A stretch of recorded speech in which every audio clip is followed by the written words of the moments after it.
Bismillahirrahmanirrahim. Assalamualaikum warahmatullahi wabarakatuh.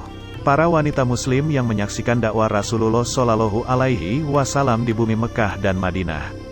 Mereka berperan serta dalam penyebaran dakwah.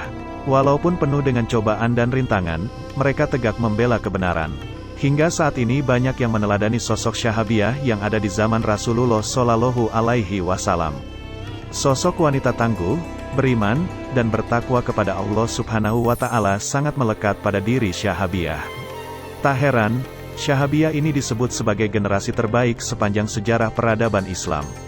Mereka syarat dengan takwa, karena senantiasa terpupuk dengan Al-Quran dan As-Sunnah.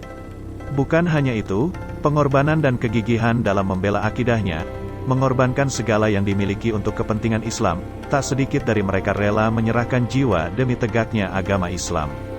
Ada banyak sekali akhlak mulia yang dapat kita semua teladani dari para Syahabiyah ini. Al-Hansa binti Amru merupakan seorang perempuan salehah yang berparas cantik dan sangat fasih dalam berkata-kata. Kemampuannya dalam merangkai kata-kata menjadi sebaik syair sangatlah mengagumkan.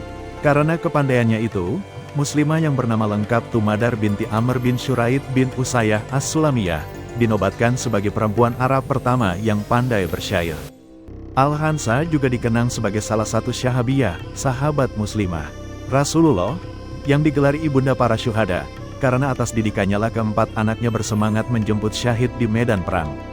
Al-Hansa terlahir pada zaman jahiliyah dan tumbuh besar di tengah suku bangsa Arab yang mulia, yaitu Bani Mudar.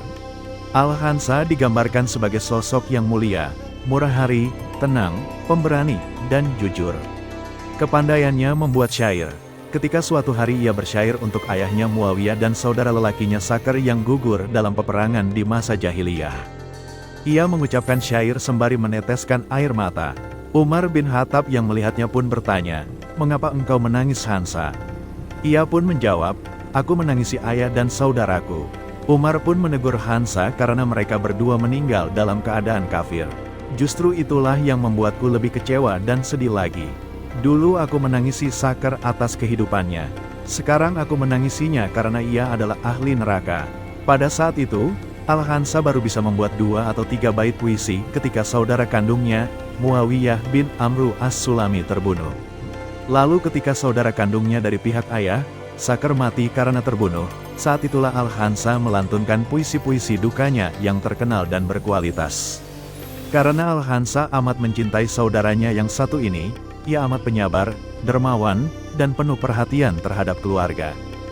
Diriwayatkan bahwa ketika Adi bin Hatim dan saudarinya, Safanah binti Hatim datang ke Madinah dan menghadap Rasulullah Shallallahu Alaihi Wasallam, maka berkata, "Ya Rasulullah, dalam golongan kami ada orang yang paling pandai dalam bersyair dan orang yang paling pemurah hati, dan orang yang paling pandai berkuda." Rasulullah Shallallahu Alaihi Wasallam bersabda, "Siapakah mereka itu? Sebutkanlah namanya." Adi menjawab, "Adapun yang paling pandai bersyair adalah Umrul Qais bin Hujar, dan orang yang paling pemurah hati adalah Hatim At-Tai, ayahku. Dan yang paling pandai berkuda adalah Amru bin Madi Kariba." Rasulullah Shallallahu Alaihi Wasallam mengatakan, "Apa yang telah engkau katakan itu salah, wahai Adi. Orang yang paling pandai bersyair adalah Al-Hansa binti Amru, dan orang yang paling murah hati adalah Muhammad Rasulullah, dan orang yang paling pandai berkuda adalah Ali bin Abi Thalib." Sungguh suatu penghargaan yang sangat tinggi bagi Al-Hansa, karena Rasulullah menyejajarkan namanya dengan nama beliau sendiri dan Ali bin Abi Thalib.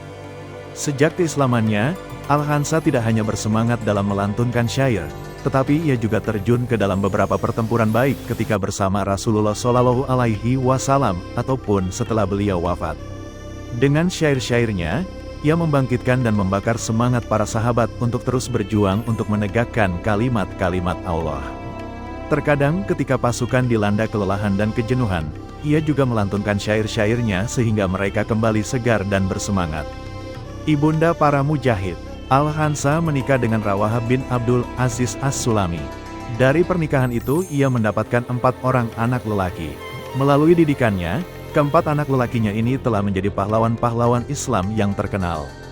Dan Al-Hansa sendiri terkenal sebagai ibu dari para syuhada. Hal itu dikarenakan dorongannya terhadap keempat anak lelakinya yang telah gugur syahid di medan Qadisiyah. Sebelum peperangan dimulai, terjadilah perdebatan yang sengit di rumah Al-Khansa. Di antara keempat putranya telah terjadi perebutan kesempatan mengenai siapakah yang akan ikut berperang melawan tentara Persia, dan siapakah yang harus tinggal di rumah bersama ibunda mereka. Keempatnya saling tunjuk-menunjuk kepada yang lainnya untuk tinggal di rumah. Masing-masing ingin turut berjuang melawan musuh fi sabilillah. Rupanya, pertengkaran mereka itu telah terdengar oleh ibunda mereka, Al-Khansa. Maka Al-Khansa telah mengumpulkan keempat anaknya, dan berkata, "Wahai anak-anakku, sesungguhnya kalian memeluk agama ini tanpa paksaan.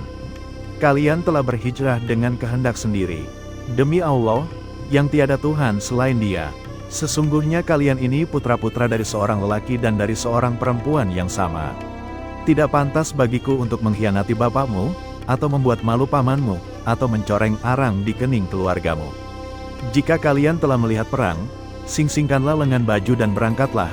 Majulah paling depan, niscaya kalian akan mendapatkan pahala di akhirat. Negeri keabadian. Wahai anakku, sesungguhnya tiada Tuhan selain Allah dan bahwa Muhammad itu Rasul Allah. Inilah kebenaran sejati, maka untuk itu berperanglah dan demi itu pula bertempurlah sampai mati. Wahai anakku, carilah maut, niscaya dianugerahi hidup. Keesokan harinya, mereka terjun ke medan laga dengan gagah berani. Jika ada seorang di antara mereka yang semangatnya mulai surut, maka saudara-saudaranya langsung mengingatkannya dengan nasihat ibunda mereka yang telah tua renta. Dengan begitu semangatnya berkobar kembali dan menyerbu musuh seperti singa yang mengamuk. Serangan-serangannya seperti siap melumat musuh-musuhnya. Mereka tetap berjuang dengan penuh semangat, hingga satu persatu berguguran menjadi syuhada. Mereka berjuang mati-matian melawan musuh, sehingga banyak musuh yang terbunuh di tangan mereka. Akhirnya nyawa mereka sendirilah yang tercabut dari tubuh-tubuh mereka. Ketika ibunda mereka, Al-Khansa, mendengar kematian anak-anaknya dan kesyahidan semuanya, sedikit pun ia tidak merasa sedih dan kaget. Bahkan ia telah berkata, "Alhamdulillah yang telah memuliakanku dengan syahidnya putra-putraku. Semoga Allah segera memanggilku dan berkenan mempertemukan aku dengan putra-putraku dalam naungan rahmatnya yang kokoh di surganya yang luas." Keikhlasan dirinya sebagai seseorang yang mengandung anak-anaknya selama 9 bulan tak terbandingi nilainya. Doanya untuk dipertemukan dengan keempat putra yang syuhada datang. Ia wafat pada masa permulaan Khalifah Utsman bin Affan radhiyallahu anhu, tepatnya pada 24 Hijriah. Terima kasih yang sudah menonton video-video kami, semoga dapat terhibur dan menambah wawasan kalian. Maka dari itu bergabunglah bersama kami, jangan lupa like, komen dan subscribe dan nyalakan lonceng notifikasinya. Assalamualaikum warahmatullahi wabarakatuh.